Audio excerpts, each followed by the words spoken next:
एक बार की बात है, एक बहुत बड़ा नेता एक साधु के छोटे से आश्रम में गया।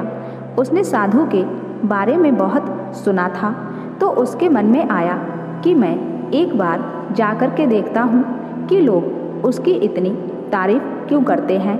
जब वह उस आश्रम में गया तो वहाँ पर एक छोटा सा कमरा था, जहाँ पर एक कालीन बिछा हुआ था। वहाँ पर कुछ लोग नीचे बैठे हुए थे और साधु जी सामने बैठे हुए थे। कुछ सवाल जवाब चल रहे थे।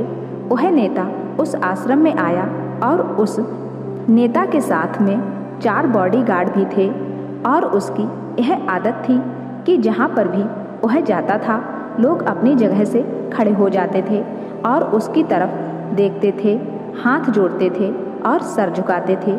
लेकिन यहाँ पर ऐसा कुछ भी नहीं हुआ। साधु व्यस्त होने के कारण उसकी तरफ देखते भी नहीं हैं। तभी नेता को लगा कि यह मेरी बेइज्जती है और वह इस बात से गुस्सा हो गया। नेता ने थोड़ा गुस्से से साधु की बात को बीच में काटते हुए कहा कि मैं आपसे कुछ कहना चाहता हूँ।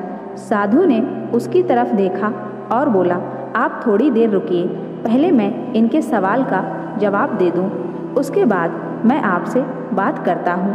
तब तक आप अगर चाहें तो आप बैठ सकते हैं। बस साधु का इतना कहने की ही देरी थी कि नेता का चेहरा गुस्से से लाल हो गया और फिर उसने अपना सारा गुस्सा उस साधु पर निकाल दिया। अभी तक वह नेता बहुत तमीज़ से आप कह करके बात कर रहा था, लेकिन अब वह तू तड़ाक पर उतर आया। नेता ने उस साधु को कहा, तुझे पता भी है मैं कौन हूँ और तू किससे बात कर रहा है।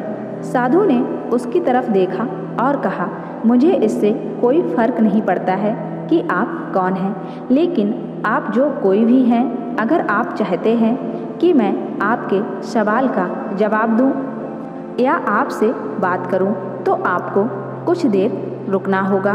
और साधु की यह कहते ही वह नेता गुस्से से पागल हो गया और वहीं सबके सामने चीखने चिल्लाने लग गया, अब मैं तुझे तेरी असली औकात दिखाऊंगा। तूने मुझसे पंगा लेकर के ठीक नहीं किया, तुझे पता भी है मैं तेरे बारे में क्या सोचता हूँ। साधु ने फिर से नेता की तरफ देखा और बड़े ही प्रेम से कहा कि मुझे इससे कोई फर्क नहीं पड़ता कि आप मेरे बारे में क्या सोचते हैं। आप जो चाहें वह मेरे बारे में सोच सकते हैं।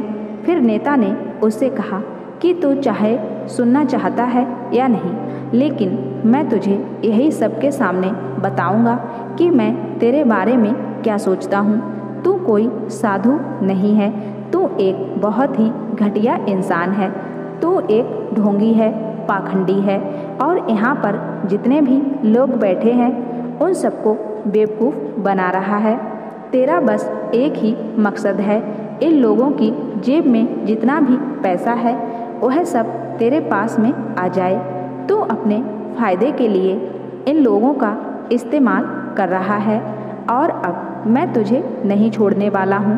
पूरी दुनिया के सामने तेरा पर्दा फाश करके रहूँगा। लेकिन उसके इतना बोलने के बाद भी हल्की सी मुस्कान उस साधु के चेहरे पर बनी रही। यह देखकर वह और भी तिलमिला गया और उसने कहा, अब मैं बहुत हो गया, मैं यहाँ 1 मिनट भी नहीं रुकने वाला, लेकिन अभी भी तेरे पास मौका है। अगर मुझसे माफ़ी मांगनी है या मुझसे कुछ कहना है तो कह सकते हो।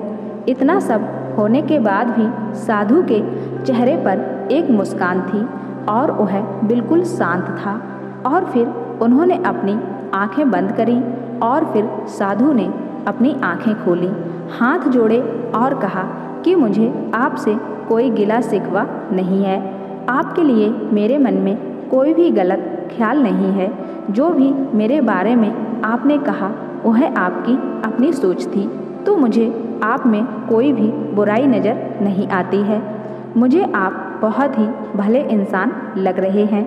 और साधु के इतना कहते ही नेताजी का दिमाग 7वें आसमान पर पहुंच गया। उसके चेहरे पर एक अजीब सी खुशी थी, क्योंकि उस साधु ने वही कहा था जो बाकी सब लोग उस नेता को कहते हैं, और वह खुशी खुशी उस आश्रम से अपने घर की तरफ चला गया और जाकर के अपने पिताजी के साथ बैठ गया। उसके पिताजी ध्यान में थे। उन्होंने पूरी जिंदगी सिर्फ लोगों की सेवा करी और बदले में कुछ भी उम्मीद नहीं की। तो थोड़ी देर बाद जब उन्होंने अपनी आंखें खोली और देखा अपने बेटे को अपने साथ बैठे हुए, तो उन्होंने अपने बेटे के चेहरे पर आज एक अजीब सी खुशी थी जो आज से पहले उन्होंने कभी नहीं देखी थी। फिर उसने एक एक करके सब कुछ बताया कि आज क्या हुआ, किस तरह से वह आश्रम गया और वहाँ पर क्या हुआ, उसने क्या कहा और साधु जी ने क्या कहा। जब उसके पिताजी ने पूरी बात सुनी तो थोड़ा सा मुस्कुराए और अपने बेटे को देख करके बोले कि उन्होंने तुम्हारी तारीफ नहीं करी, क्योंकि उन्होंने नहीं कहा कि जो तुम हो, उन्होंने वह कहा कि जो वह खुद है, और तुमने जो भी कुछ उनको कहा वो नहीं कहा कि जो वो है, बल्कि तुमने वह कहा जो तुम खुद हो। यह दुनिया तुम्हें वैसी नहीं दिखती जैसी यह दुनिया है। यह दुनिया वैसी दिखती है तुम्हें जैसे तुम खुद हो। जिसकी नज़र जैसी है उसके लिए यह दुनिया वैसी ही है।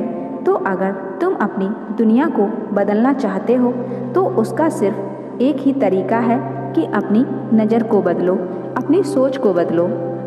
अगर तुम खुद बुरे हो तो तुम्हें दूसरों में भी बुराई ही नज़र आएगी। अगर तुम एक अच्छे इंसान हो तो तुम्हें हर एक इंसान अच्छा नज़र आएगा।